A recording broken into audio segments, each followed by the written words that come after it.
Hi everyone, and welcome to my tree practice series. So I've got these pictorial reference cards and there's lots of these in the series, and today I'm going to do a Western red cedar.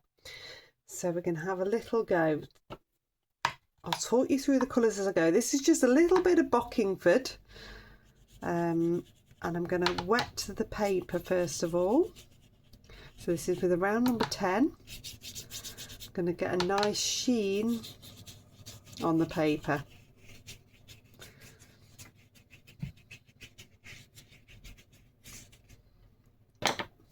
Now this red cedar is quite a bluey green, so I've got some sap green here and I'm going to take a little bit of ultramarine blue into the mix.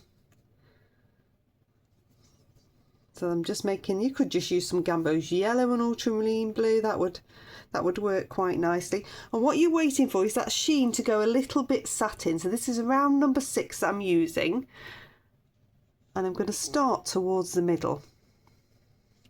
It is a little bit wet still. You're just waiting for that sheen to go a little bit.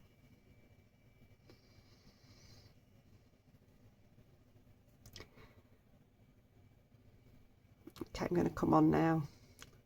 So I'm dabbing, I'm keeping my brush upright, and I want to get this nice angle.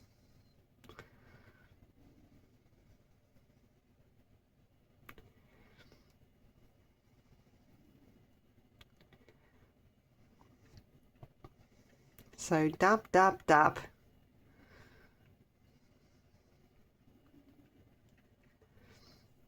I haven't got much water on the brush, it's basically neat paint. Neat paint doesn't go anywhere then. You can leave a few little gaps for your trunk in a bit.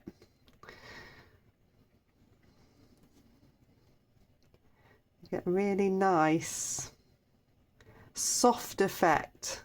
I'm just going to come back through now because as this is drying a little bit, I can have a few extra little bits here and there.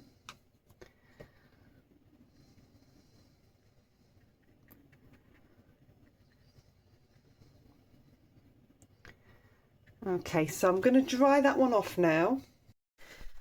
Okay, so that's nicely dry. I've turned the dehumidifier off that came on at the wrong time, so I haven't got the buzzing in the background now. Apologies for that. I'm just mixing up a little bit more of the green, and I want to come back in. This is still with my round number 6, and I'm going to start to create a little bit more detail. What I don't want to do is eliminate all of the softness, so I want you to leave little bits that look soft behind those bits. Now you can see that I'm doing this little flick motion. I'm following the direction. I'm drawing with the brush, basically. Drawing with the paintbrush to get this nice directional feel of this cedar tree. Every time you do one of these tree practice series, it's just giving you a little extra little bit of knowledge that helps build up your skill set. Because you'll remember this and think, oh yes, if I change the direction of that flick, it'll make a different tree shape. So I'm just doing these tiny, tiny little flicks. Not coming all the way to the end, so that I've still got those little bits of softness. Hard and soft edges work well together.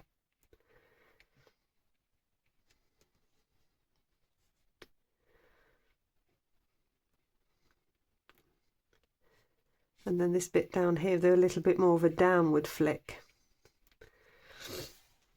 I'll give my brush a rinse, and then I've got some sepia here. If you haven't got sepia, you could use burnt umber. If you haven't got burnt umber, you could use ultramarine and burnt sienna. That would make a nice mix. So I'm coming on with my round number 6. I need a little bit of water, but not a lot.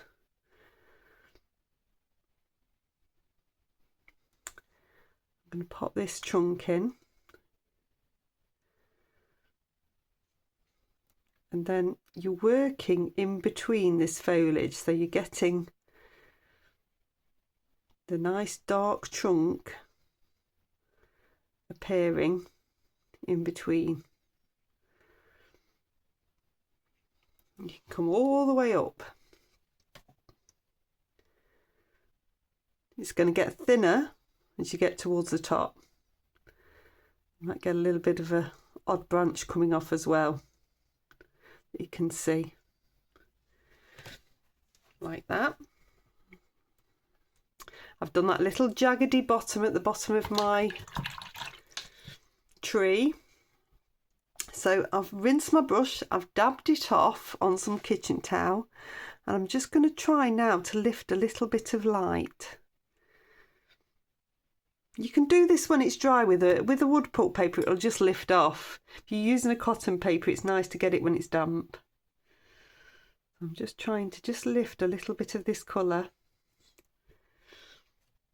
If it doesn't lift straight away, you just got to persist. You can see I've got that there now. It depends how thick the paint is, and then you just keep rinsing your brush and drying it off, and you will get that little bit of light. A little bit of light through there as well. And I'm just going to take that same green that we've been using, the dab of water. We'll just bring in a little bit of a base. So this is just going on to dry. And then with a little bit of the sepia, you want to give a little bit of shadow. So we're practicing grounding that tree as well. Okay, so we're all done for that one. Please do like, subscribe and share. If you want to do any more, then I'll pop the playlist here for the tree practices and another video here, and I'll see you next time.